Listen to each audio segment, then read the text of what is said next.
Bob Woodward's new book, sparking a firestorm in Washington and beyond. The White House pushing back, disputing some characterizations in the book. I spoke to Bob Woodward earlier.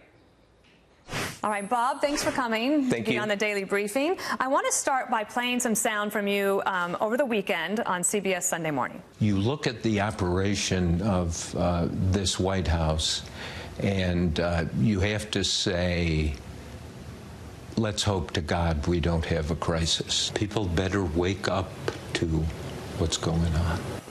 And what struck me by that is that, do you think people are not aware of what's going on?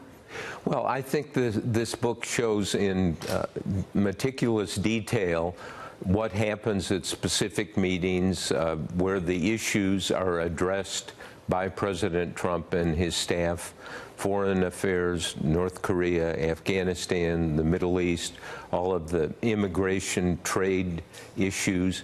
And so in the coverage of Trump and the focus a number of people have had on and I think rightly, on the Mueller investigation, that's been the center of gravity. Mm-hmm. I think you need to measure a presidency by what actually is done on the issues that affect people. There's been several people have come out and said this book is inaccurate. This is not a new accusation, right? You've heard this before, and you've answered and said it's all accurate, or you have the notes to back it up. But what about for some of those people that have decided to talk to you? Do they get more favorable treatment in a book? I am able, and I have the time to actually vet it and make sure that these are the descriptions of what occurred. But some of these statements by people, I call it kind of a politically calculated survival denial.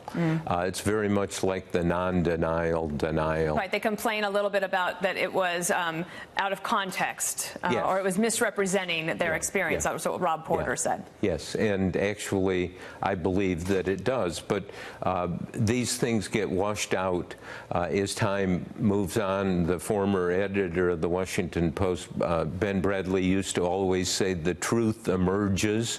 Often it takes a great deal of time. 4 people are quoted extensively in the book: Steve Bannon, Reince Priebus, Rob Porter, and Gary Cohn. But those 4 are no longer there. There is one person who's quoted quite extensively in the book that I read over the weekend. That is Chief of Staff John Kelly, and he is still there. And here's one of the quotes in the book. John Kelly sees Gary Cohn in the cabinet room after Gary Cohn has said, look, I'm going to resign because of the Charlottesville statements. And in the book it says, on the way out of the Oval Office, General Kelly, who has heard it all, pulled Cohn into the cabinet room. According to notes that Cohn made afterward, Kelly said, that was the greatest show of self-control I have ever seen. If that were me, I would have taken that resignation letter and shoved it up his 6 different times. I spoke to a source close to the White House, and I'm told that this is what they told me, in quotes.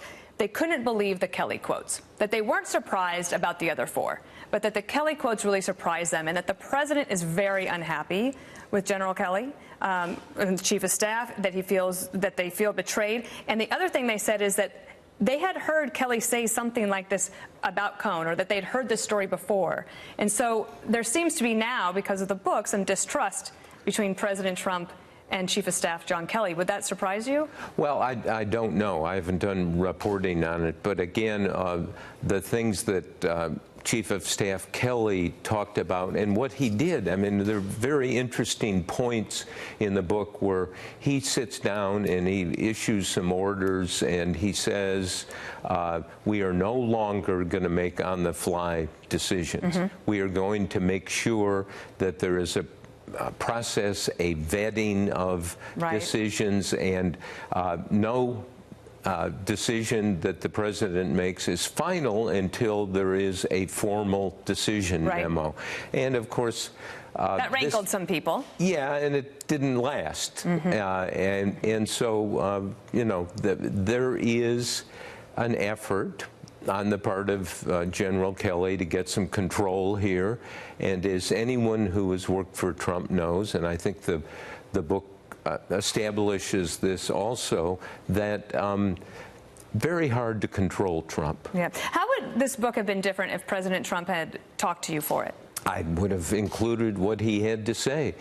Last month he called me and said, gee, I would have liked to have talked to you, and he didn't understand why it didn't happen. If he offered you an interview now, would you take it? Well, the book is already out, maybe for the second book. Is there going to be a second book? Well, who knows? What will be the title of that book?